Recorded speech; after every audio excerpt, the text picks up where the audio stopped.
जनाब स्पीकर, हमने गुज़श्ता साल मईशत की बहतरी के लिए कई अहम इक़दाम किए, जिनके नतीजे में माली नज़्म व ज़ब्त में नुमायाँ बेहतरी आई और हमें कई कामयाबियाँ हासिल हुई। जिनमें से कुछ का जिक्र करना चाहूँगा। उनमें GDP के 2.4% के बराबर प्राइमरी सरप्लस का हसूल, अफराते ज़र में नुमायाँ कमी 4.7%। याद रहे कि सिर्फ 2 साल पहले अफराते ज़र की शरह 29.2% तक पहुँच चुकी थी। पिछले साल के 1.7 अरब डॉलर खसारे के मुकाबले में इस साल सरप्लस करंट अकाउंट 1.5 अरब डॉलर मुतवक्के। रुपए की कदर में इस्तेहकाम, तरसीलात ज़र मौजूदा माली साल के पहले 10 माह में 31% इजाफे के साथ 31.2 अरब डॉलर तक पहुँच गई। हम पुरुमीद हैं कि मौजूदा माली साल के अख्ताम तक तरसीलात ज़र का हुजम 37 से 38 अरब डॉलर तक पहुँच जाएगा इंशाअल्लाह। स्टेट बैंक के ज़रा मुबादले के ज़खायर में 2 अरब डॉलर का इजाफा हो चुका है। मौजूदा साल के अख्ताम तक ये ज़खायर 14 अरब डॉलर तक पहुँच जाएंगे। जनाब स्पीकर, इक़्तिसादी बेहतरी के लिए हुकूमत को सख्त फैसले करने पड़े।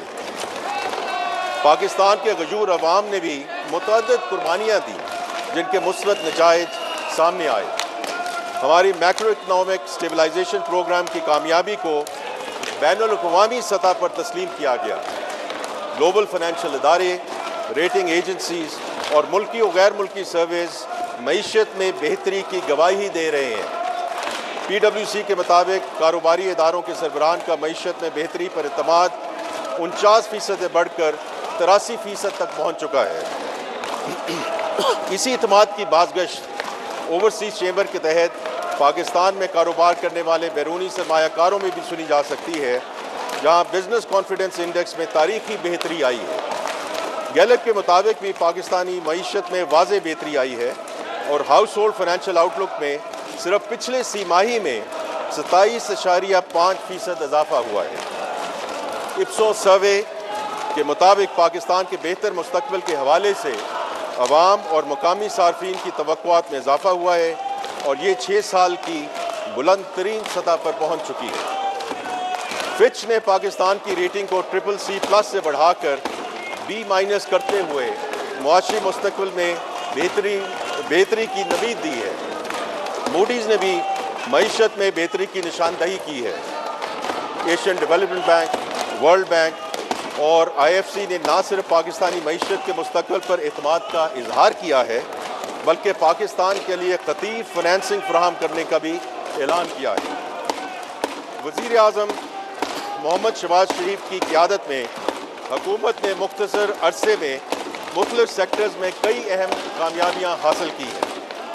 मैं इन कामयाबियों और कुछ अहम इस्लाहात की तफसील ईवान के सामने रखना चाहता हूँ।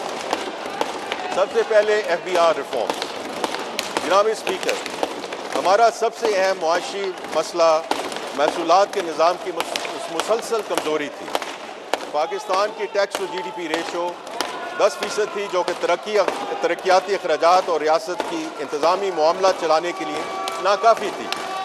मज़ीद बराम FBR के मुताबिक पाकिस्तान में टैक्स गैप का तखमीना 5.5 ट्रिलियन रुपया लगाया गया, यानी हम आधे से ज़्यादा मुमकिन टैक्स से महरूम थे।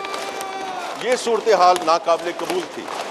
इस खला को पुल करना ना सिर्फ ज़रूरी था, बल्कि मुल्क को 14% टैक्स टू GDP रेशो की पायदार तरक्की की राह पर डालना नागुज़ीर था। ये बात रोज़े रोशन की तरह यहाँ हो चुकी थी कि FBR इस हल का महज एक हिस्सा नहीं, बल्कि बुनियाद है। FBR को ट्रांसफॉर्म किए बगैर मईशत को मुस्तहकम करना और कौमी अहदाफ हासिल करना मुमकिन ना था। इसीलिए वज़ीर आज़म की सरबराही में FBR ट्रांसफॉर्मेशन प्लान का आगाज़ किया गया। ये कोई रवायती मशक नहीं थी, बल्कि वज़ीर आज़म की बराह रास्त निगरानी में एक तफसीली मुशावरत के ज़रिए तैयार किया मनसूबा था, जिसकी सितंबर 2024 में बाकायदा तौर पर मंजूरी दी गई। इस मंसूबे की बुनियाद 3 ستونوں پر ہے: پیپل، پروسیس اینڈ ٹیکنالوجی۔ جناب اسپیکر، اس منصوبے کا محور ڈیجیٹل ٹرانسفارمیشن ہے۔ پاکستان میں پہلی مرتبہ معیشت اور ٹیکس نظام کے درمیان جامع ڈیجیٹل انٹیگریشن کا آغاز کیا گیا ہے۔ اس منصوبے کے تحت اٹھائے گئے اہم اقدامات میں ڈیجیٹل پروڈکشن ٹریکنگ کا آغاز چینی کے شعبے سے کیا گیا، جسے اب سیمنٹ، مشروبات، کھاد اور ٹیکسٹائل تک توسیع دی جا رہی ہے۔ بزنس ٹو بزنس لین دین کو دستاویزی شکل دینے کے لیے ملک گیر ای انوائسنگ کا اجرا، سیلز اور انکم ٹیکس کے لیے آرٹیفیشل انٹیلیجنس پر مبنی آڈٹ سلیکشن سسٹم، چاروں صوبوں میں پوائنٹ آف سیل نظام کی انٹیگریشن، اشیاء کی نقل و حمل پر نظر رکھنے کے لیے ای وے بلنگ، کسٹمز میں ملی بھگت کا ختم کرنے کے لیے فیس لیس آڈٹ نظام کا قیام، افسران کے لیے ڈیجیٹل ورک فلو اور بر وقت انفورسمنٹ الرٹس، ایک نیا سینٹرل کنٹرول یونٹ جو تمام ڈیٹا کی سینٹرلائز ویزیبلٹی فراہم کرے، اور جدید ٹیکنالوجی لانے کے مینڈیٹ کے ساتھ پرال بورڈ کی تشکیل نو ہو چکی ہے۔ جناب اسپیکر، ٹیکنالوجی کے ساتھ ساتھ ہم انسانی وسائل کی ترقی پر بھی بھرپور سرمایہ کاری کر رہے ہیں۔ آڈیٹرز کی کیپیسٹی بلڈنگ کے لیے نئی بھرتیاں کی گئی ہیں۔ شعبہ جاتی ماہرین اور آڈٹ مینٹورز کو کلیدی اکائیوں میں تعینات کیا گیا ہے تاکہ تربیت اور پیشہ ورانہ رہنمائی کے تسلسل برقرار رکھا جا سکے۔ افسران کو آڈٹ، قانون اور ڈیجیٹل مہارتوں پہ مبنی معظم تربیتی پروگرامز کے ذریعے اسکل کیا جا رہا ہے۔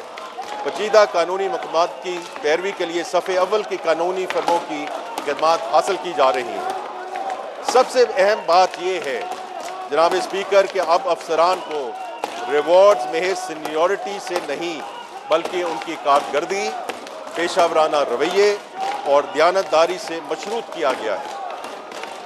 جناب اسپیکر، میں ایوان کو بتانا چاہتا ہوں کہ اس منصوبے کے ابتدائی نتائج نہایت حوصلہ افزا رہے ہیں۔ چینے کے شعبے سے محصولات میں 47% اضافہ ہوا۔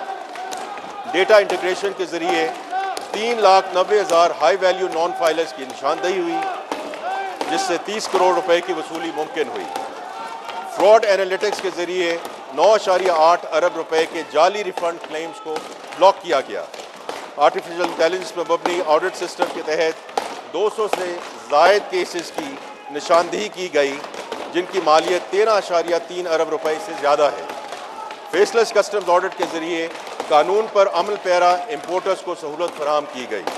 فائلنگ اور ٹیکس ادا کرنے والوں کی تعداد میں 100% اضافہ ہوا اور محاصل 45 ارب سے بڑھ کر 105 ارب تک پہنچ گئے۔ 1 جولائی سے، اور جناب اسپیکر یہ بہت امپورٹنٹ بات ہے کہ 800 کالمز والا ریٹرن سادہ فارمیٹ میں تبدیل کر دیا جائے گا، جس میں صرف 7 بنیادی معلومات درکار ہوں گی۔ یہ آسان اور صارف دوست ریٹرن خاص طور پہ تنخواہ دار افراد اور چھوٹے کاروباروں کے لیے متعارف کروایا جا رہا ہے، جس کے بعد کسی وکیل یا ماہر کی مدد کی ضرورت باقی نہیں رہے گی۔